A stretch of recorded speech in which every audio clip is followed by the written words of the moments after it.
see it on Yeah. my computer either. Oh, Okay. there we It's go. working. Yay. All right. We're in business. Well, everybody, welcome. We're happy to have Beth Buelow with us tonight, professional photographer and artist based in West Michigan. Her work includes award-winning images of nature, people, abstracts, and architecture. Some of you may know Beth from her workshops or podcasts, one that is a weekly podcast called Exploring the Heart and Art of Photography. So we're really, really thrilled to have Beth with us tonight, and welcome to the Western Wisconsin Photo Club meeting. Yay. And I understand you've got a couple other clubs that are here. So very glad to have some more folks. And I was going to say my connection to Wisconsin. I live in West Michigan now, and I'm in Muskegon, and we're directly across the lake from Milwaukee. Mm-hmm. And I used to live in Milwaukee, and I say that was the place of my first apartment, first job, first and fortunately current husband, and first cats I adopted on my own. So it's a very special place and a special state to me. So and my sister-in-law used to live in the Twin Cities. So it feels like a nice Midwestern connection. So thanks so much for having me. I'd like to start out with Mary Oliver. If you are a fan of poetry at all, and particularly nature poetry, she's kind of the patron saint poet for nature lovers, especially those that really are seeking to delight in reflecting on the extraordinary in the ordinary. And so this is one of her verses. I do not live happily or comfortably with the cleverness of our times. The talk is all about computers. The news is all about bombs and blood. Sorry.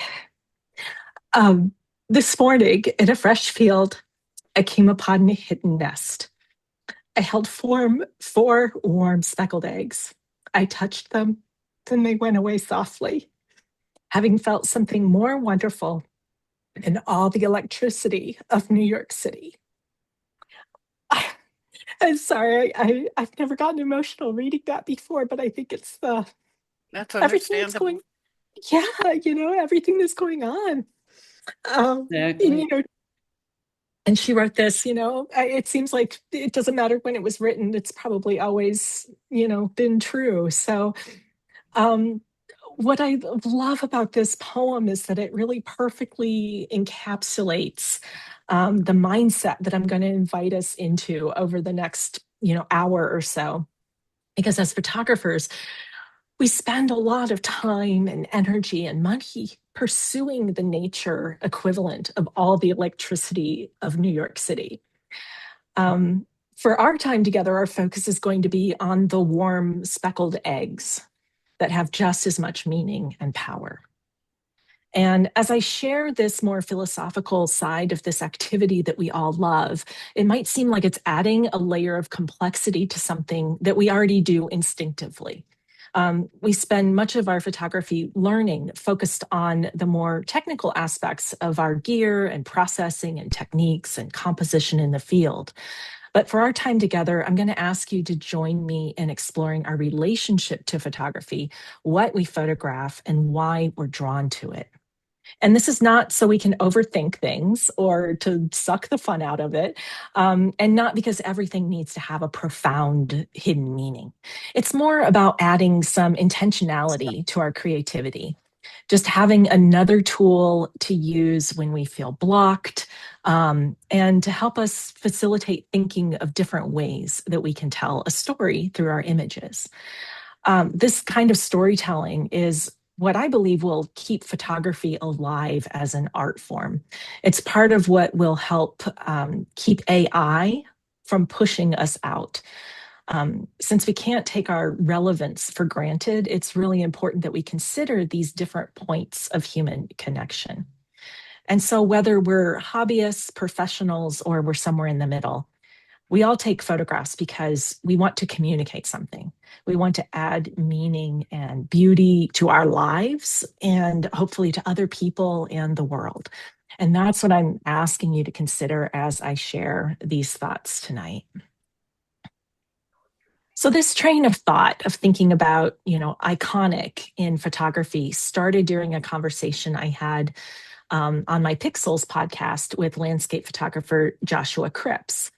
We were talking about iconic photography landscapes and how it's great to try for those locations. But what's just as, if not more, meaningful is to create images that are personally iconic for us. And I'd not thought of it in those terms before. So when those words iconic for us came out of my mouth, I wondered, what does that mean? It made sense on an intuitive level, but I knew I was going to have to dig in a little bit more to see what was underneath that. And as we'll explore here this evening, an icon represents something perceived as excellent or noteworthy. Considering what iconic for us meant, I thought about what criteria we use to determine what is excellent, what is generally perceived as noteworthy. Is it out there or is it in here, within, or maybe it's both? And not to give away the ending, but here's where we're going to be headed with the opportunity to shift our mindset from iconic being something that is out there to having more of an attitude that it comes from a personal place, tapping into both our personal creativity and the collective wisdom that everyone carries, whether they're aware of it or not. We're going to consider this new way of seeing our photography that in reality is actually a very familiar way of how we see the world. And I want to warm us up to this idea by considering 8 images that I've taken over the years and what they potentially symbolize. And for each one, as I show it on the screen, I'm going to pause for just a few seconds or so and ask you to share in the chat, if you would, what that image represents to you or what feeling it evokes. And I invite you, don't overthink it. That's one reason I'm just giving you, a few seconds. It's like, what's the initial response? What's the first idea that comes to mind? And this is not a test. There are multiple responses to any of these images. This is more about having a chance to go beneath the obvious of what an image literally portrays and into a layer or two underneath. I want to know what you see in this. So I've got 8 images and I'll just flip through them. And for each one, I'll stay a couple of seconds and please do share in the chat, what words, phrases, emotion, feeling come up for you when you see it. So here's the first one.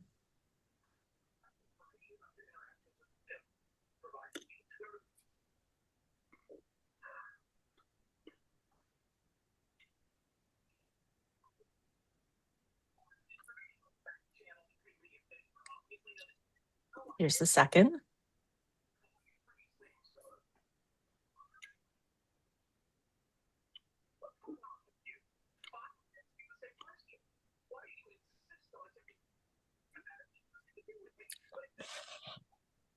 Third.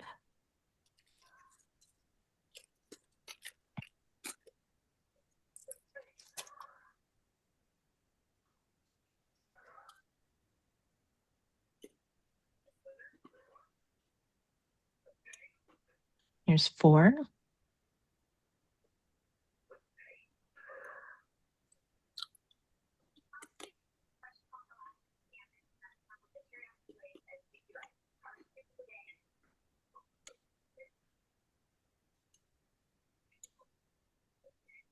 5.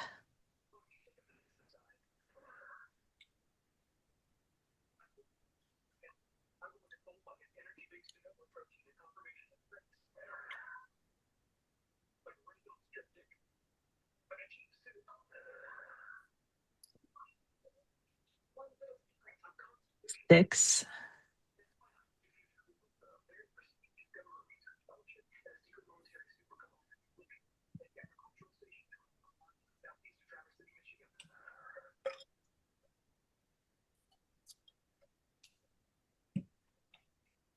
7.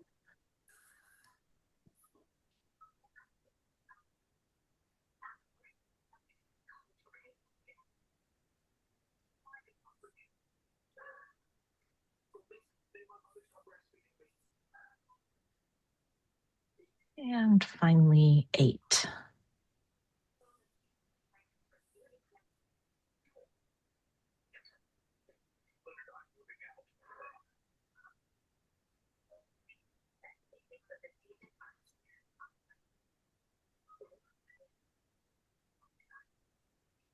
So keep the chat kind of handy. And I'll be coming back to these images in a few minutes after I've shared a little bit more about what I'm talking, give you a little bit more context of what I'm talking about. And I'll be curious to see, or, for you to be thinking about if anything about the way you saw them shifts at all. So thank you for doing that. And I'm looking forward to seeing them um, after the presentation. But so I really appreciate you sharing your thoughts. And I hope that it warmed up your brain to this topic of asking deeper questions about what makes a location or a subject or a person iconic. Because while there wasn't a single recognizable iconic scene in that group of 8 images, my goal is to show you how they can still be potentially personally iconic when considered through a particular lens. And so let's do a little bit of defining. What makes a location, a subject, or a person an icon? This is a question I use to guide everything that I'm about to share. So as we start this exploration, a natural thing to do is to define the word icon. And here's what Merriam-Webster tells us. It's a person or a thing widely admired, especially for having great influence or significance in a particular sphere. It's an emblem or a symbol. And related to that, it's a graphic symbol that is on a computer screen, for instance, that represents an app, like the save. It's so funny. Our save icon is a floppy disk that a lot of folks that are younger might not even know what that's referencing. But that's an example of an icon or a sign, or even it's interesting that archaic is listed as a usually pictorial representation, an image. And I think there it's probably putting it into the realm of the sacred and religious when we think of icons in that context. And so if you think of a certain landscapes as being a thing widely admired, especially for having great influence or significance, these are some of the destinations and many others that might come to mind. They're considered iconic, at least for nature and landscape photographers. So talking about Patagonia and Iceland and Scotland and, far-flung lands to, closer to Yeah, home like Death Valley or Yosemite or Zion. And yes. and I'm going to argue, oops, somebody is not muted. Just wanted to check Okay, in. great. Oops, John. John outed himself. He outed himself. Yep, that would be great. No. If Terry or Marianne has the Yeah, I'm ability to do looking a mute here and all. I could unmute. I could mute all, Yes. but then I'd mute you, I think. Oh, that's true. Unless I ask to unmute. Correct. You Okay, want to give it a John. try? I'm muting him. Okay, there we go. Thanks. And so we've got all of these locations that if you were to ask, 100 photographers, what do you consider iconic locations? These and others are ones that would come up. And there's this undeniable pull that we feel towards these amazing and really breathtaking landscapes and ecosystems. And I want to emphasize that my intention with this presentation is to offer a yes and possibility to exploring the natural world. It's a yes, we can seek out epic locations and photograph those icons and have a great time doing it and have it be meaningful. And if you want a new creative challenge and to invite some surprises into your adventure, you have this opportunity to really slow down and look past the obvious scenes or the landmarks, the easily recognized, and like dig a little deeper into the message of the landscape that might resonate on a deeper level. And I'll offer, one example. Um, these are from Death Valley, an iconic place, but I'll share why I'm sharing them in just a moment. My decision to attend a workshop in Death Valley in February of 2023 was in part driven by FOMO, or that fear of missing out. I'd never considered it before I heard Sarah Marino, who is a fellow landscape and small scenes photographer. I heard her talking about it, and she was so enthusiastic. I just was like, I can't wait to go there, even though the day before it was not on my bingo card. I saw these amazing images that other people were taking there, and I had this fear of missing out on these kinds of fantastic scenes. While I was there, I took images that I see as more traditional, and I don't, or maybe predictable or obvious. And I don't mean that in a negative sense, just in the sense that, at least from my perspective, they weren't particularly unique. And I also made images that I've come to realize are a little bit more unusual. And I love both the traditional and those unusual ones equally. So I would consider the one on the right to be a little bit more in that traditional expected image sense. And then the ones on the left, the multiple exposure at the top and the intentional camera movement at the bottom, to be the more unusual perspectives. And so on a second trip that I made in February of 2024, it had me considering that idea of not trying to capture the iconic at all, because I only had about 24 hours in the park, and I probably spent a total of 8 hours photographing, and I didn't go to even a single dune, which feels sacrilegious, but it just didn't happen. Part of that was weather and my lack of preparedness for those kinds of hikes, but it was also intentional. And I had this feeling of peace when I realized that I wouldn't get that iconic dune image, because that meant I could then focus on being surprised. I'd wanted to photograph Lake Manly, which is a relatively rare Death Valley occurrence where a body of water forms when there's been enough rain. But I might have been in the wrong spot, or the water had dropped or been blown by the wind, because I didn't see what I expected to see. And so by releasing that FOMO, that fear of missing out, and those expectations that I was going to get this amazing, iconic image, I was able to just enjoy what I did see and just keep moving. And so that mindset helped me to release disappointment and frustration that reality didn't match my expectations. It made me flexible enough to take time to seek out and be open to places and scenes that transcended the need to have a famous location attached to them. And so, this is a sampling of the images. And honestly, I didn't have a lot from that trip that I would consider keepers. You might look at these, and there's a slight chance, if you've been to Death Valley a lot, that you might be able to see Death Valley in some way in these.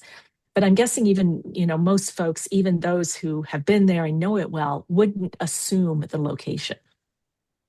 That means when you look at these, instead of thinking Death Valley and therefore thinking about every other image that comes to mind when you think of Death Valley, instead, you're just thinking about the image that you see in front of you, not the location and what we normally associate with that place, but the image. So there's a gift that removal of the narrative of a well-known iconic subject brings. It allows you the space to consider an image just on its own. And you can take iconic images at popular locations, but by zigging just even a little bit while everybody else is zagging, you will make art that only you can make. You'll tell a story that only you can tell, because no one else sees the world through your particular lens, heart, and experience. While it can be difficult to release that FOMO, that fear of missing out, we could try replacing it with something else, and that would be JOMO, or the joy of missing out. There's a freedom in JOMO. You place a priority on valuing experiences that you have for yourself, maybe even by yourself, not concerned with what other people are creating or doing. You're doing what most aligns with who you are, stepping off that comparison path and using the space to find your own way.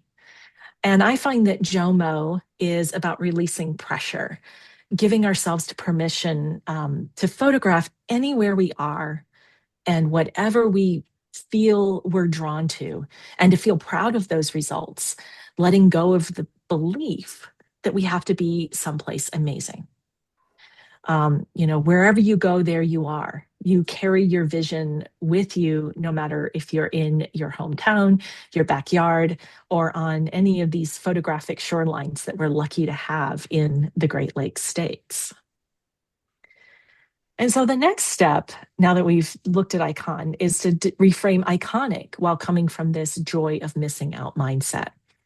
And I took the liberty here of defining iconic based on the idea that an icon represents something that has universal appeal or is widely recognizable. And so the way I'm framing it is an iconic image is generally perceived and revered as representative of an idea, value, and or archetype that resonates on a conscious and subconscious level. And I hope I'm not going to lose anybody by talking about archetypes for just a minute, because it's really key. It's something that I found is really important to being able to see that next level in our images. And so in nature photography, just like there were those locations that are iconic, there are certain general landscapes and subjects that are considered iconic, like mountains and trees and plants and animals. There are, themes that we can almost, fit so many of our nature images into these particular buckets. And it's sometimes, and I have fallen into this, I can start to believe that these subjects are only iconic if we're also in a location that has been deemed iconic. And so we're going to explore how these subjects transcend their location and have a naturally powerful story to tell. These landscapes are iconic in part because they represent some of the traits that we're going to look at in just a few minutes. My reflection on this idea of personally iconic led me to psychologist Carl Jung and that concept of archetypes. People and places we tend to revere often can be tied to an archetypal figure. And I'm going to go down that path for just a couple of minutes and then talk about how that applies to making these personally meaningful images. And so according to Jungian psychology, there are 4 main archetypes. And I'm really oversimplifying this, but it will serve our purposes. Our persona is our mask to the world. Our shadow holds our consciously unknown traumas and our gifts. Anima and animus reflect our feminine and masculine energies, and self is a unification of all of our different parts.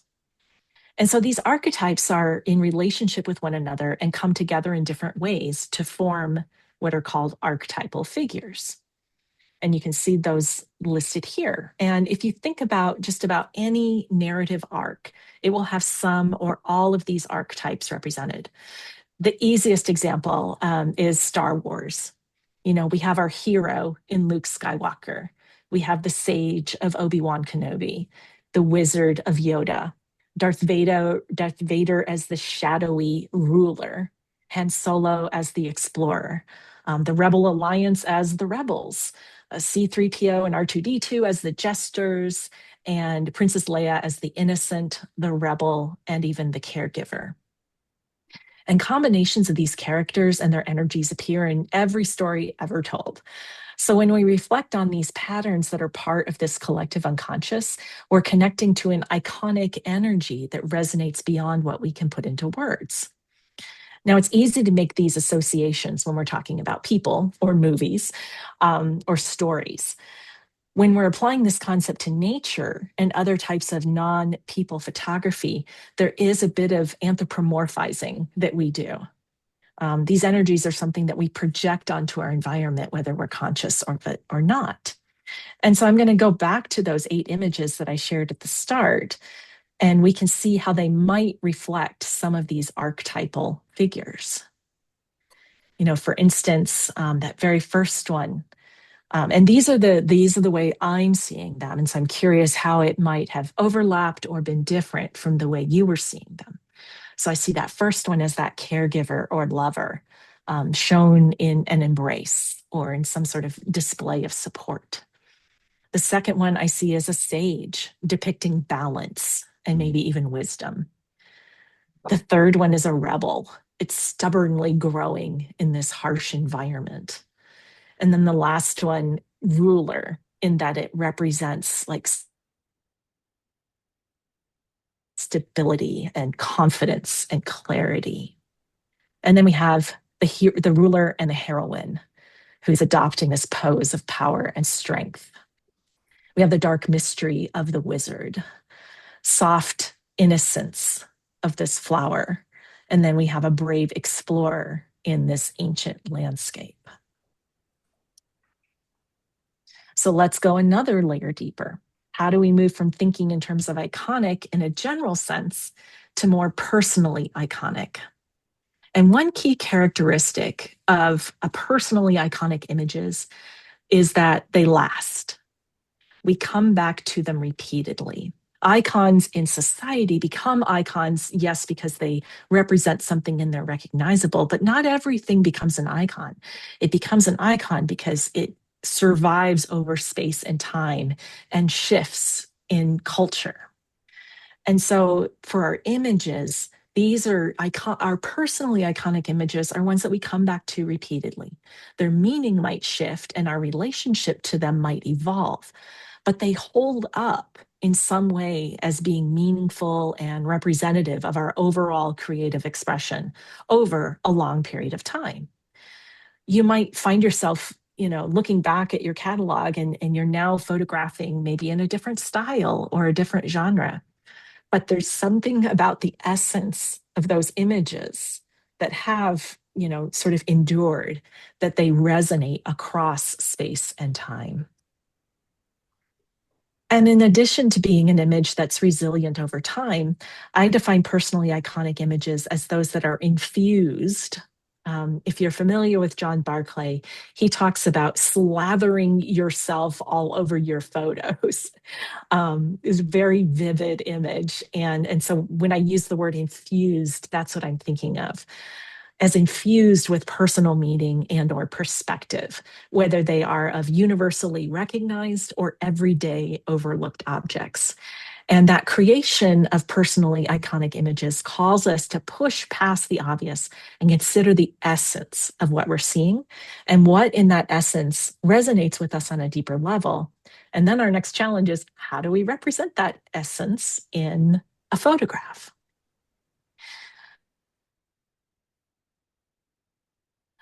This isn't just an exercise, maybe an overthinking, because I've questioned it myself. Is this too much?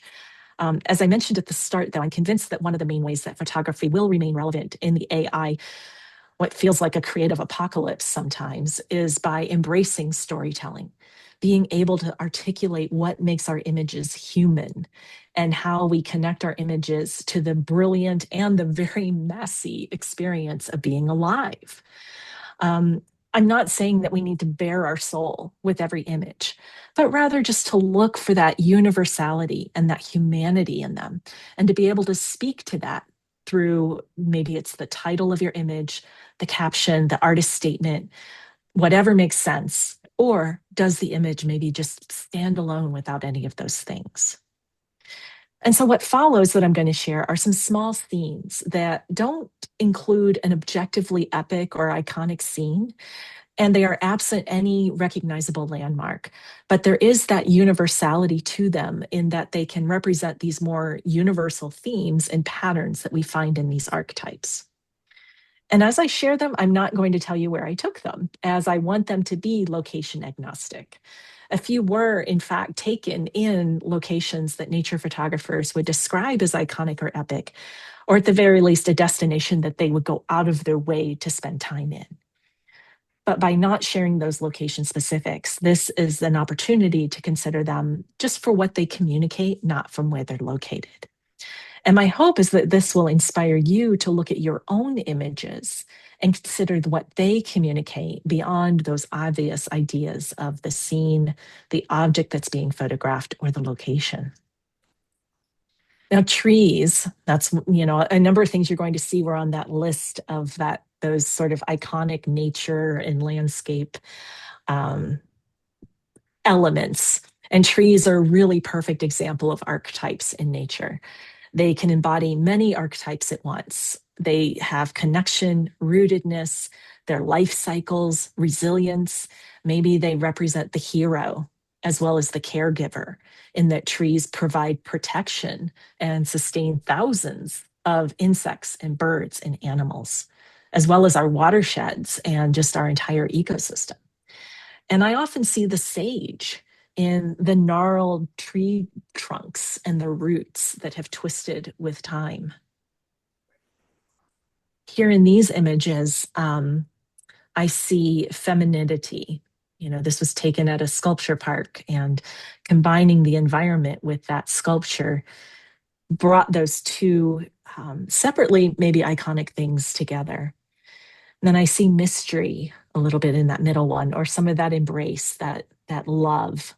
And then in the last one, I see intimacy, and perhaps introversion, almost like a turning inward, introspection. In this one, strength, masculinity, resilience. It's scarred, yet it's thriving and it's beautiful. And then water, who doesn't love to photograph water?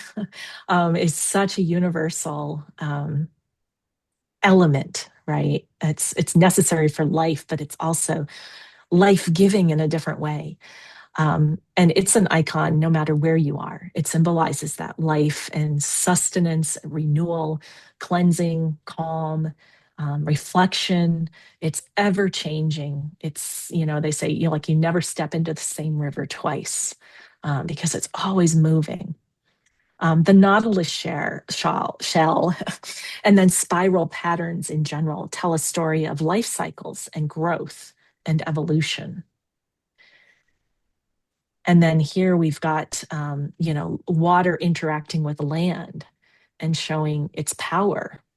It's a disruptor, and it's actually shaping our earth. Even these rocks, over time, it's carving something out. Here with these, symbolizing that balance. And my new favorite word for 2026, syzygy, which is defined as like the balance and integration of masculine and feminine energy. So I'm guessing you would look at these and you might see that yin yang dichotomy. And so that's where, I find myself repeatedly seeing that, whether it's in architecture as it is here, or in nature as it is there on the left. And then here we're seeing magic, mystery, the unknown. We're not sure what we're looking at, but we're intrigued. At least I hope. So I'm going to shift to sharing a few illustrations that demonstrate how we can look through the lens of the personally iconic. And these are images, again, that I created in both these iconic and non-iconic locations. And the first illustration I want to share comes from a trip I made to Rocky Mountain National Park last October. This is a typical scene of Rocky Mountain National Park. And I captured it less because I wanted to, and more because I felt like I had to. And this has come up in repeated conversations that I've had with colleagues and clients about how even if we want to be going past the grand landscape, there's like this itch we have to scratch, that we have to get that particular image. We have to capture like our own version of it. This is another scene where I thought, if I don't take a picture of this, am I even a photographer? Like how could I look at it and not take a picture? But I thought the grand landscapes were beautiful, yet they didn't have that magnetic pull that they seem to have for others. And you could probably tell that from looking at the images. They're okay images, but they're not necessarily, I think they reflect my sort of not indifference, but some of that, well, I had to do it. I had to scratch that itch. And so instead of those grand landscapes, I was drawn to these smaller scenes. When we're looking for personal resonance that goes beyond our own, that is personal for us and that can be translated to others, we can try for these more intimate scenes that, when combined, tell a story of a time or a place. These images might not stand well alone as individual photos, but when they're put together, they represent that place. Even though you might not know where that place is, and they pull out the essence of what makes it iconic: the textures, the life, diversity, and those muted colors of the winter landscape. And so, yes, I was in Rocky Mountain National Park, but the mountains had been photographed millions, billions of times. That wasn't enough to stop me from getting my own photos, but I personally did not feel that pull towards getting my own mountain image. I wanted these smaller, quieter scenes that were personally iconic to me and that I felt like might resonate on a broader level. That together they tell this story, they give you this slice of a winter's landscape. Still in Rocky Mountain National Park, these scenes are a bit broader in scope, but I would still call them intimate landscapes. And in these, I can see some mystery, resilience, and exploration. The second location I wanted to share is Olympic National Park. And this was in the summer of 2024. And I was on a creative retreat with photographer TJ Thorne, who, if you're not familiar with, I highly recommend looking him up. He adores Olympic National Park. And so I felt like, as somebody who, highly respects and admires TJ, I wanted also to adore the park. I wanted to feel what he was feeling. And this image, it's for me the first that comes to mind when thinking about Olympic National Park.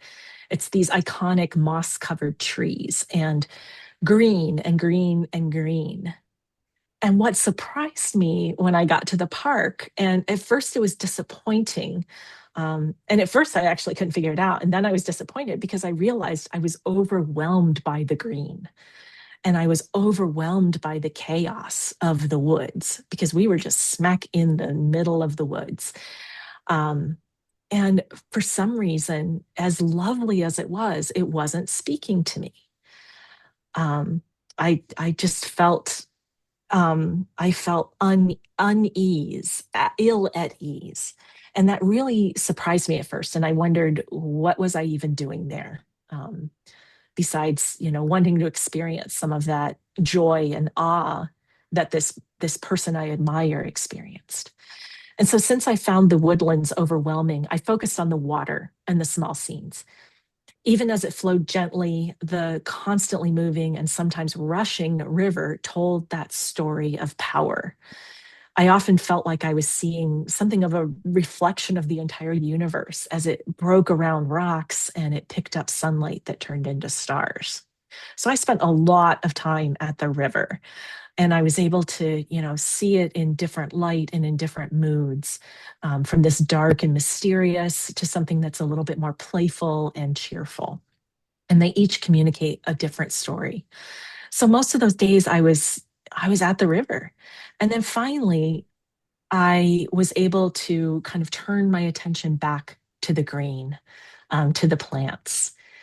And I think by kind of clearing the decks, clearing my mind with the water, I was able to go to the woods and find these really small themes of stories of renewal, resilience, calm, interconnectedness, and quiet. And here I played with the landscape to capture some of the mystery and the magic and the spirit of the exploration that the park exemplified for me.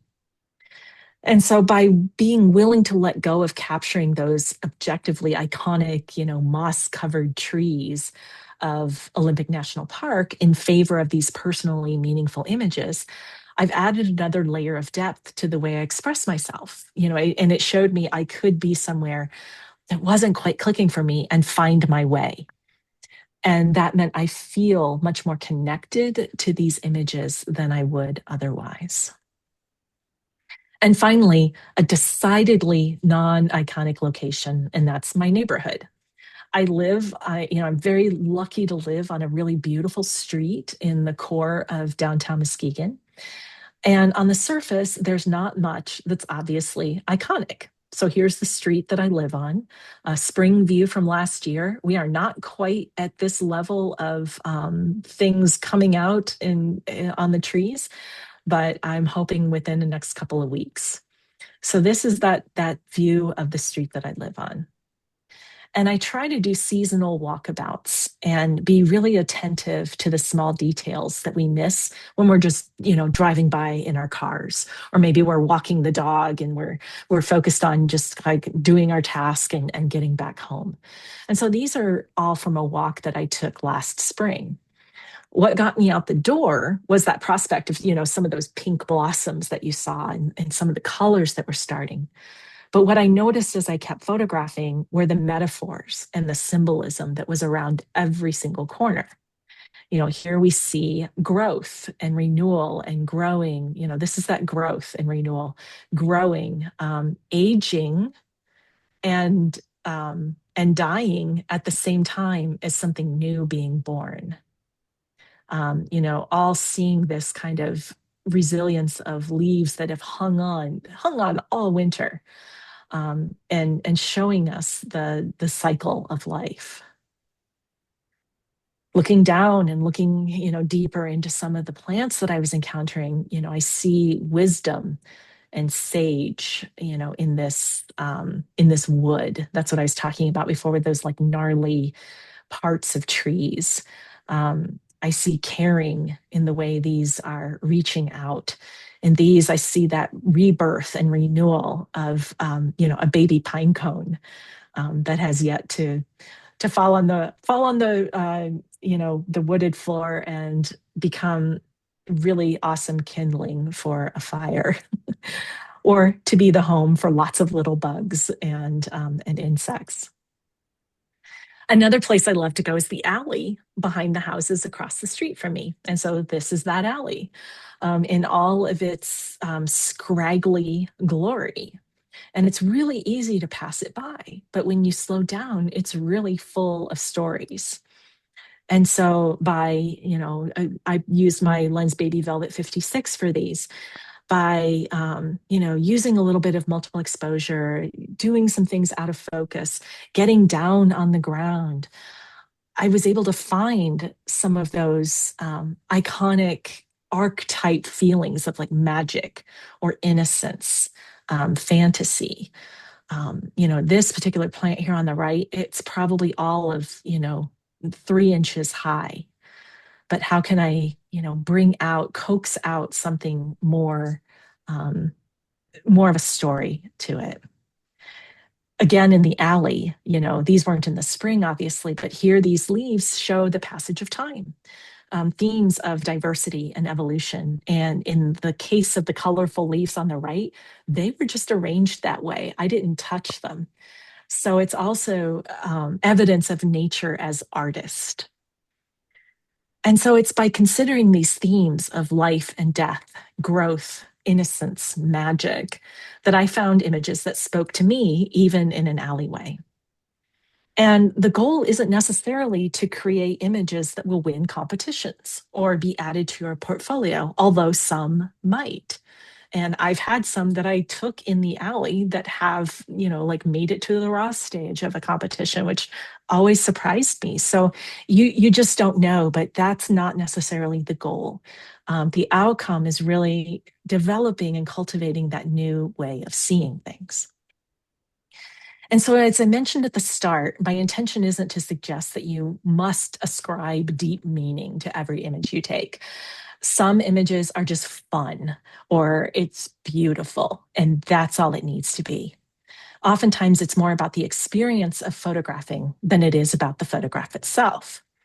And so I want to close by offering some ideas in the spirit of giving you another way to consider your images and to use them, especially when you're feeling like your creative well is dry.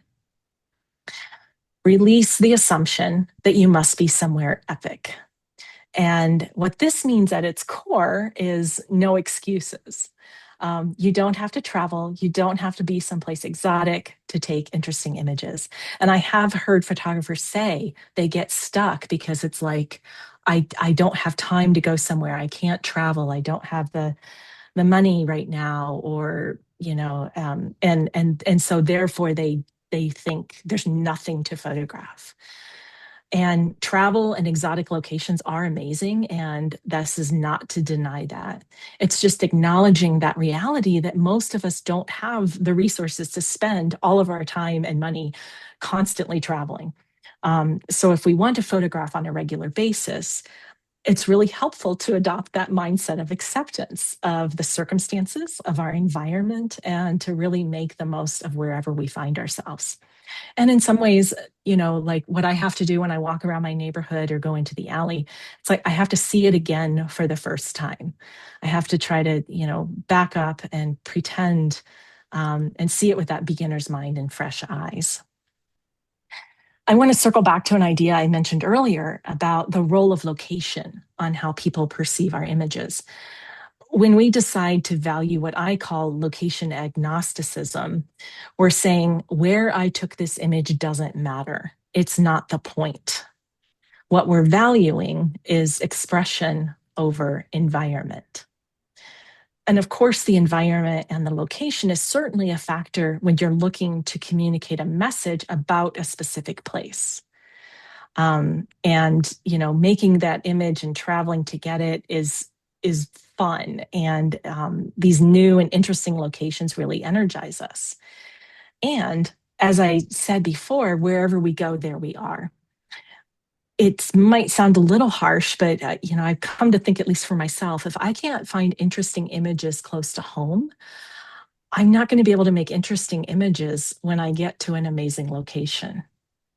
When I get to that amazing location, it's likely I'm going to default to taking photos that are someone else's. And we know photographing, and I hear this all the time, photographing close to home is hard. But that's why it's valuable. It stretches your imagination. And it also means that you're protecting vulnerable natural habitats and parks that we know these days are, overcrowded and have a lot of tourists. So we're not adding to the congestion and the crowds. We're going off the beaten path, and we're finding interesting scenes no matter where we are. And I spoke at a conference last fall where a fellow presenter noted that almost every time an image was shared in a presentation, the speaker said, "I took this image in X," fill in the epic location. When we focus on where we took that image, that is anchoring that viewer's impression. The viewer is, whether they're aware of it or not, they're comparing it to other images they've seen or even images that they've taken in that particular location. And then they're deciding if what they're seeing from you is aligned with their expectations of that location. And my question is that what we really want the viewer to be thinking about when they see our images? Or do we want to express something more than that? Would we rather that we're evoking some sort of emotion or story or mood or even a question in the viewer? Embracing the ordinary, this flows naturally out of the other things that I've shared. When we take an unexpected or a quiet image in a non-epic location, or even in an epic location, we don't have to defend or explain ourselves. We don't have to justify why we decided to just take an image of something that's, quote unquote, ordinary. Looking at this leaf on the right side, I don't have to say, I went to Chicago Botanic Garden and all I got was this stupid leaf. This happens to be one of my favorite images from my days in the garden a few years ago, and it was captured in the parking lot walking back to my car. Now, that backstory is neither here nor there. It's not something that I have to explain. I can just let that image speak for itself. And I don't have to say, oh, it was, it's just in the parking lot and, diminish anything about it. And here's a thought, kind of along these lines from Vincent van Gogh that gives me courage when I think of things like this. He said, I see drawings and pictures in the poorest huts in the dirtiest corner, and my mind is drawn towards these things with an irresistible force. And these are the corners and shapes that I'm drawn to by an irresistible force. Anybody who follows me on Instagram knows that I have this fixation, almost obsession with skylights and ceiling corners. And all of these, except for that lower right image here, were taken in museums or airports. The final one was on the side of a building, and it's one of my favorite images of 2025. And each of these brings me a joy that I can't quite explain.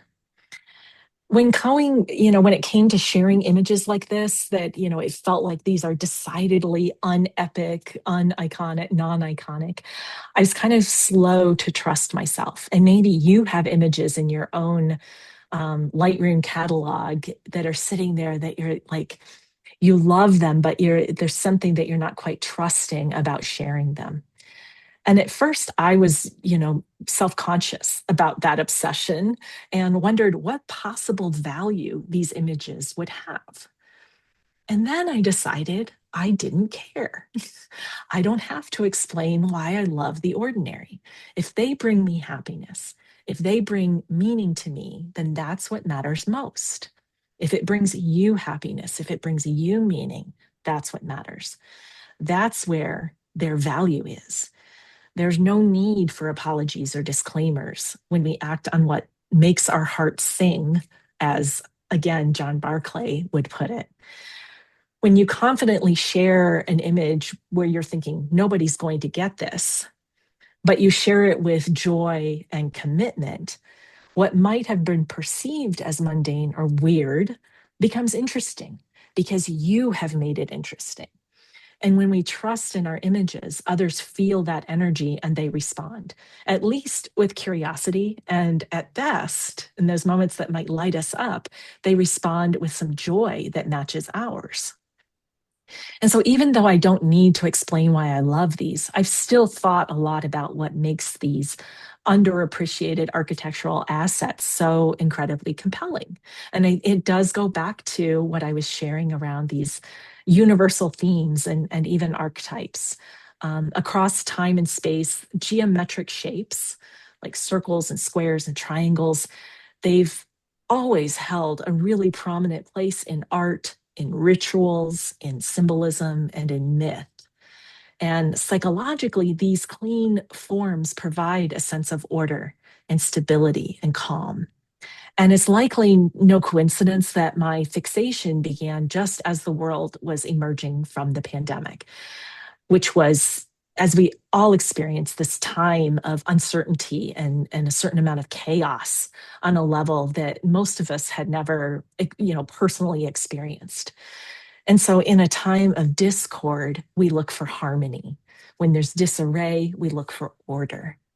And that's where art is aspirational, reflecting a psychological need that we might not even be aware of, but we're drawn to it regardless. There's also an invitation to turn down the noise. I love the story told in this set of images that I made this past fall. They're taken in 3 different locations, but together they speak to creation. They echo the aged wisdom of the sage, and they even have a little bit of magician in them because they constantly are growing, thriving, dying, and then growing again, kind of like magic. When I posted this on Instagram, it got sort of a lukewarm response in terms of likes compared to other posts. But that doesn't matter because I'm working on turning down that social media noise. And that's something that's very important when we're thinking about these personally meaningful images. We can't let technology dictate what is personally meaningful and iconic to us based on those likes and comments and follows and shares. It's absolutely natural to care. It feels good to be seen. It's a basic human need to be seen and heard. And I'm all for being seen, for people appreciating my images and me appreciating theirs. That said, there's an opportunity to remember that we're not creating images because of social media. We're creating them because we feel compelled to, and for reasons that are far more important than a few thumbs up. And there was a post recently by Matt Payne, who is one of the founders of the Natural Landscape Photography Awards. And he used the phrase several times, are you creating content or are you creating art? Sometimes, yeah, we might be just sort of creating content, but I think it's a really good question to ask ourselves in this time when we're constantly sharing. And I would even say, and I have found myself falling into this, am I creating an image for a competition or an image that that would be good, that would perform in some way? Or am I creating for me? Am I creating that art for myself? And to just kind of check in with those motivations. And, there are times and places when all of those motivations are equally valid. It's just to notice where you might be spending most of your time. And then finally, review your work and consider any patterns or themes or energies or narratives that create a thread and emerge as dominant. And to ask yourself which ones of these over time still hold up. And these are those images that point towards your own personally iconic style, perhaps. As you collect these images that reflect you and your way of being, you'll start to see where you're naturally drawn and what resonates with you on a level that you might not be aware of, at least not at the time. Doing this can reveal threads across time and space that might really surprise you. What resonates with you has meaning, and what has meaning is personal and a reflection of you. When I consider my work across time, I repeatedly see light and shadow, contrast, shades and gradients, opposing energies maybe being held together in a balanced way.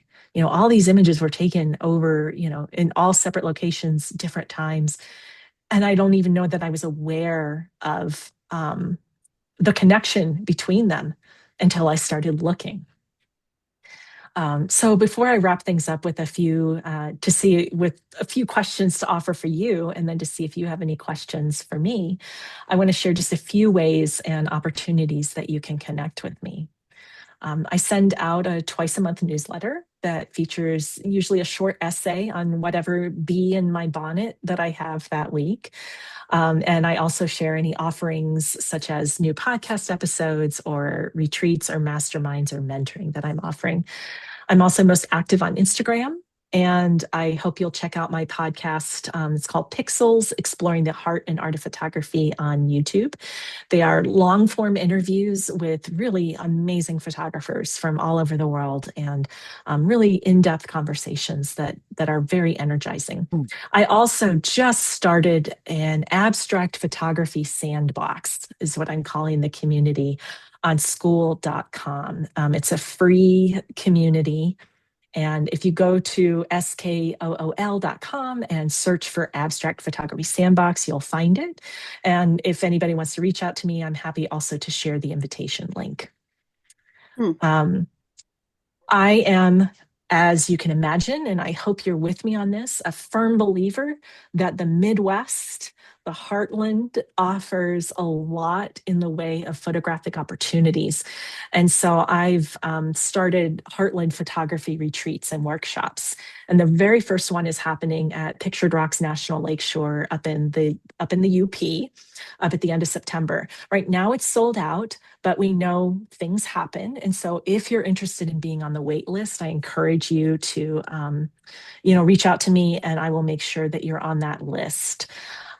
If for some reason it doesn't work out this year, I'm guessing we're probably going to be back to the UP in the future.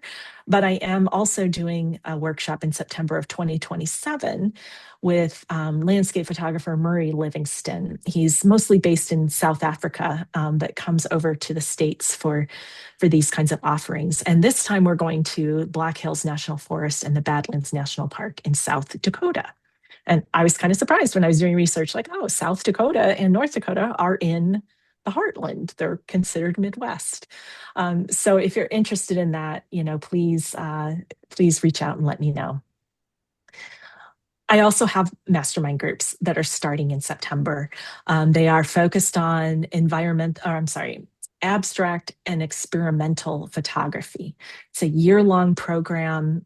We meet once a month as a group. There's individual coaching available, and then online community and a photo project and all sorts of good stuff. Our Monday cohort only has 2 spots left, and our Wednesday cohort only has 4. So if you're interested in that, I really encourage you to, go to the website, reach out to me. I'm happy to give you more information because I'd love for you to know more about it. And so some parting questions for you. As we close, I've got 3 reflection questions for you to consider that I hope will bring you closer to seeing some of the personally iconic nature of your own work.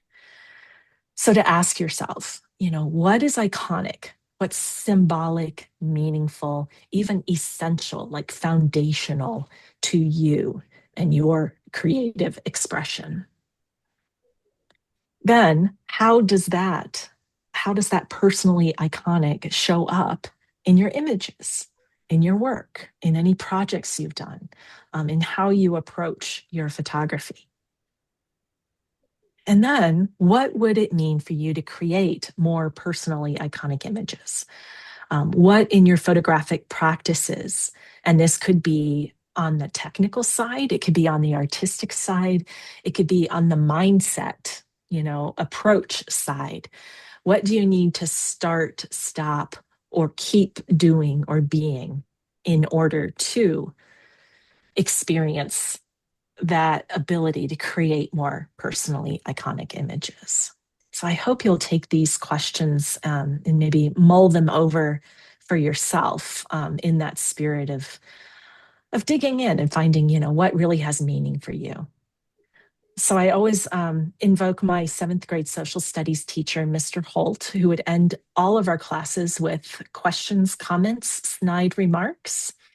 And I'm curious what has come up, whether it is a question, a comment, about anything that I've shared here tonight, and especially about your own experience. So anything, maybe I'll go ahead and stop share. And anything that has come up for anyone. And I don't know if you would usually share it in the chat or if somebody just wants to, if they're able to be unmuted.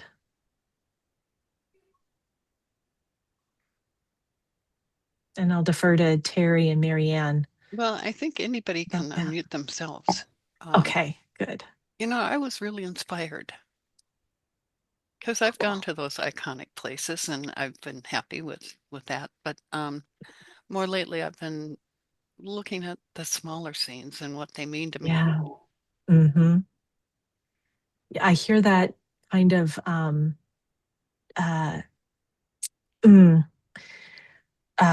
progression, I guess. And I don't mean that in a higher way, but in a, like iteration of our photography where we are looking at that grand landscape and then we're drawn to going in tighter to what we see.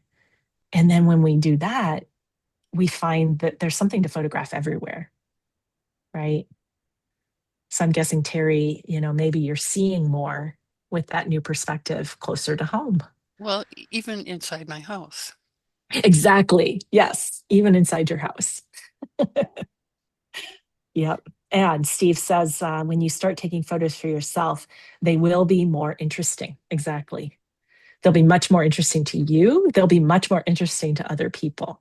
Yeah. And I'm sitting here in my office and it's like, I'm going to tilt up here, with my obsession with corners, when I'm looking at this and I've actually taken photos of it and I need to do it more seriously. But yeah, like just right behind me, I'm like, I see a photo. Well, you're talking to a group of people who belong to camera clubs and they all have competitions. And so, Yes. hmm And that's, that's one reason I wanted to, kind of bring that up to think about, yes, the competitions and the themes that go with them are very motivating, right? And it's often helpful to have some sort of that goal or that kind of focus. And that's where that yes and comes in. Yes, um, you know, uh, approach it with that intention of capturing something that is aligned with that, and release perhaps the leading with how will this do in competition, and more how do I feel about it, you know what's my experience of this, and trust, as Steve was saying, when you start taking photos for yourself, they'll be more interesting. well, and Cindy Carlson says, I think the joy of missing out should be the mantra for life. I think so too. Right. Yep. I, as a avowed introvert, I often feel that very deeply. Yeah. Well, I think I'll Any, stop the recording. sure.